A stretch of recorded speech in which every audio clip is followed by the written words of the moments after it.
So without further ado, let's go ahead and jump into our overview, where we will go over some key concepts and guidelines for SSID request and enrollment.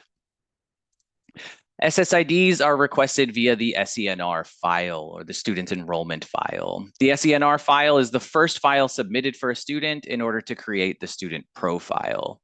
A complete profile requires the submission of many other files as well, and the files we submit that comprise the student profile in Fall 1 are listed on this slide. They are the student information, or SINF, student programs, or SPRG, student English language acquisition, or SELA, as well as the special education, SWDS, MEET plan, and SERV files, in addition to the SENR file.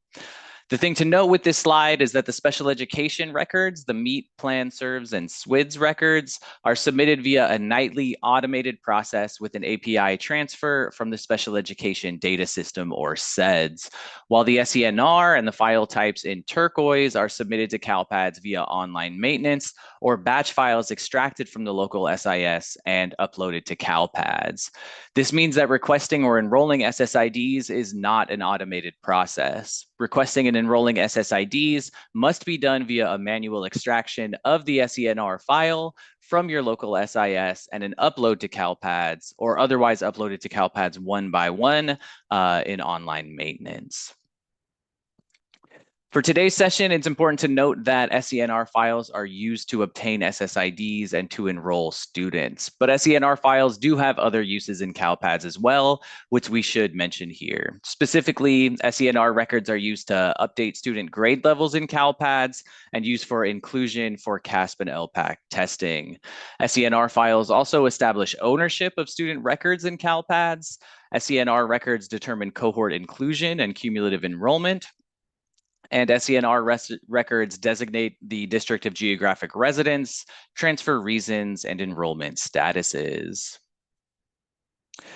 There are some general procedural guidelines for CalPADS students enrollment, or SENR files, and we've listed them on the slide here. So the first general procedural guideline is that students must be enrolled with an SENR record at the start of every school year.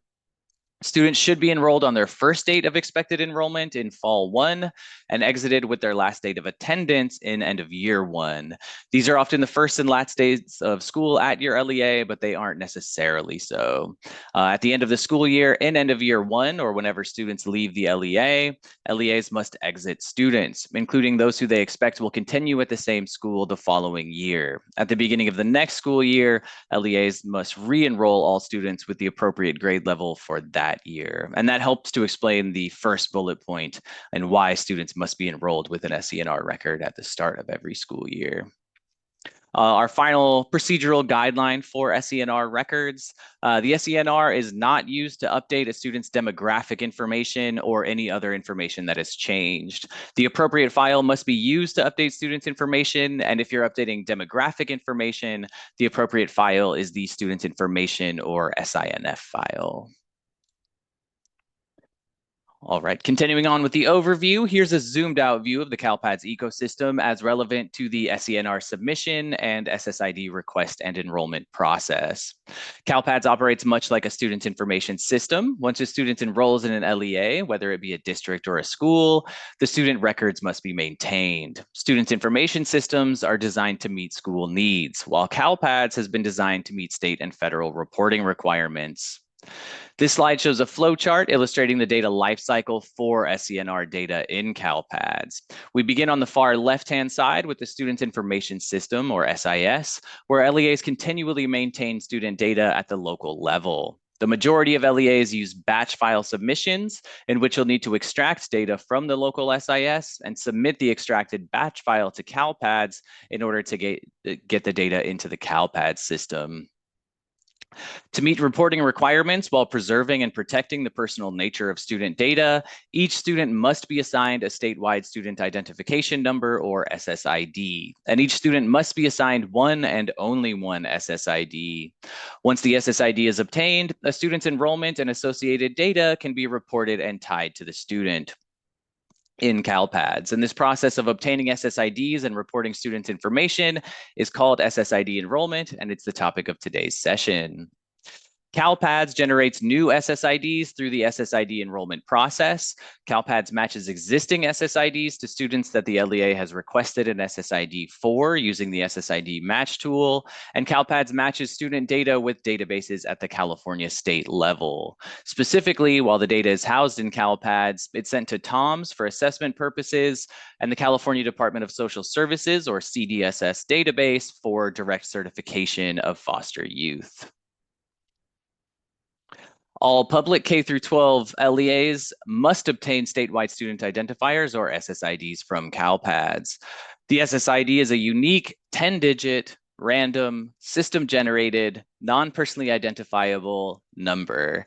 SSIDs are used to maintain data on individual students over time and to track students in and out of schools. This allows LEAs to determine more accurate dropout and graduation rates and to link students to their statewide assessment scores. It's critical that LEAs take great care when requesting SSIDs or when choosing or using existing SSIDs to preserve the integrity of the data reported. There are two ways to submit student data in CalPADS.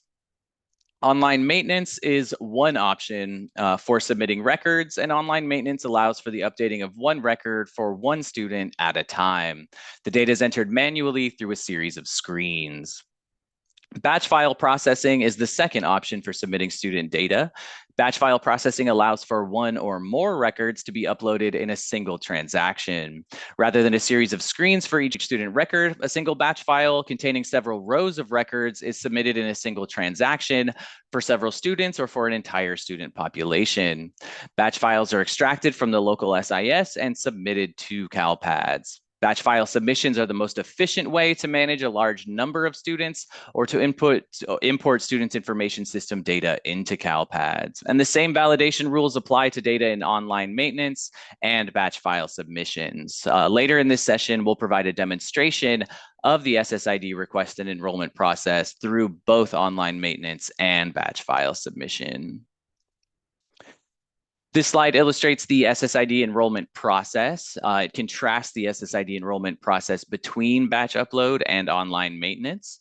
It's important to understand that the initial step in the SSID request and enrollment process is to perform a student search for matches to see if the student has an existing SSID.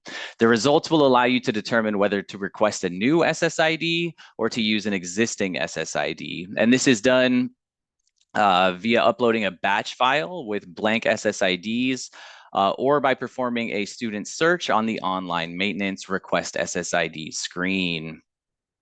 Once the student has been matched to an existing SSID or has been assigned a new SSID, your LEA will gain ownership of the student records, and you can move on to construct the student profile, which in Fall 1 entails the submission of the SINF, SPRG, SELA, and special education record types. Once the student profile is constructed, you will need to maintain it with regular updates throughout the school year. SSID enrollment is the process that allows an LEA to establish ownership of an SSID and the student data associated with that SSID. We have discussed ownership on a couple of slides now, so let's get into the concept of ownership in detail here. Ownership of data is a key concept in CalPADS. The LEA with a primary enrollment is allowed to make changes to student data over the enrollment period. In CalPADS, ownership of data establishes access rights to a student's historical data. Ownership of data establishes the ability to modify a student's data as of that student's start date at your LEA. Ownership of data establishes the responsibility for data maintenance, and ownership of data establishes the responsibility for accuracy and timeliness of data. A student must be enrolled with a primary enrollment in order to update or add student information. A transfer student with existing records cannot have those records amended by the new LEA, but the new records can be added to the student profile by the new LEA during their period of enrollment. Once ownership of an SSID is established, the LEA is responsible to maintain the student profile throughout the duration of the primary enrollment within the LEA. At the very least, the student profile will include student enrollment data, student information data, student program data, and student English language acquisition data. Many students have an expanded profile, which includes special education data, and in successive data collections after Fall 1, the student profile is expanded to include student discipline data, absence data, career technical education data, and course data. LEA ownership of an SSID and the associated student data is within the start and end dates of an enrollment record. And the different record types in the student profile all have a unique relationship with the GER5 ownership validation error. So the GER5 error triggers when an LEA is attempting to update a record outside of the period of that student's enrollment at the LEA. So the GER5 is the ownership validation, and all of the record types in the student profile have a different relationship with that validation. And we've provided a summary of the relationships here. Student information or SINF records cannot have a start date prior to the enrollment start date. So that is their ownership rule, the SINF records ownership rule. There's a little more nuance with program records or SPRG records, depending on whether they are eligibility or participation program records. Eligibility program records can have start dates that precede the SENR enrollment start date, but participation SPRG records must occur within the SENR enrollment period. So participation records must fall within the SENR start and end dates. With regards to SELA records, as long as there is no conflicting ownership, a TBD status can precede the enrollment. The English learner or EL and the IFEP status dates should reflect the date that the student was tested or the date the student's testing was completed. The start date for EO should align with the first date of the student's enrollment, and the start date for RFEP should fall within the enrollment period. With regards to the special education record types, the SWDS plan, MEET, and SERV, there are some nuances here as well. So the SWDS and plan records must fall within the enrollment period in the SENR record. So that's these first two here. The SWDS and plan records must fall within the enrollment period. SERV records, this last one here, also must fall within the enrollment period except for secondary enrollments. So these are enrollments that use the code 20, and there is no ownership validation for the MEET record. So that's an explanation of the GER5 and the relationship between ownership and the special education record types. With regards to incident data, the SINC, SERS, and SOFF record, the incident occurrence date must fall on a date within the enrollment period at your LEA. And again, those are between the SENR start date and the SENR end date. Student absence summary or STAS records must be submitted for primary LEAs with ownership as well as with short-term enrollments every year. And student course enrollments and completions must be submitted within the enrollment period at your LEA. So that is the relationship between ownership and between the GER5 error and each of the record types that comprise the student profile.